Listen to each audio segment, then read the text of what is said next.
आज जनाब उद्धव ठाकरेजींनी जे पत्रकार परिषद घेतली, जे आज सांगतात आहे की 80 वर्ष जुनं जे हनुमानजीचं मंदिर आहे रेल्वे डिपार्टमेंटची जाग्यावर, त्याच्याकरिता त्यांचं प्रेम बाहेर येत आहे आणि त्याच्याकरिता त्यांनी पत्रकार परिषद घेतली। तर माझा प्रश्न आहे जनाब उद्धव ठाकरेजींना की जेव्हा तुम्ही मुख्यमंत्री होतात, मी मुंबईमध्ये येऊन जेव्हा फक्त एवढंच म्हटलं होतं की मी हनुमान चालिसाचं पठण करेन, मी आणि रवीजींनी, तेव्हा तुम्ही अत्याचार केला, 14 दिवस जेलमध्ये ठेवला, लॉकअपमध्ये ठेवला, देशद्रोह कलमा लावल्या।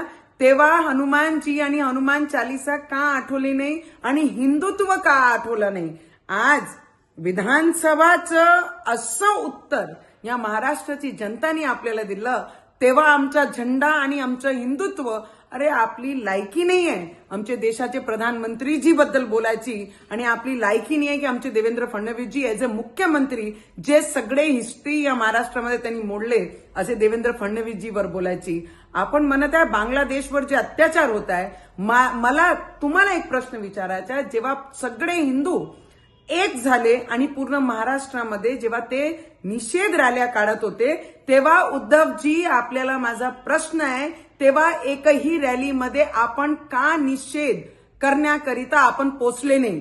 पूर्ण महाराष्ट्रामध्ये प्रत्येक ठिकाणी 4-4 महिन्याचा बाळ सुद्धा त्या रॅलीमध्ये निषेध करण्यासाठी होता की आमचा झेंडा आणि येणारा भविष्य हिंदुत्वाचा हा सुरक्षित राहिला पाहिजे।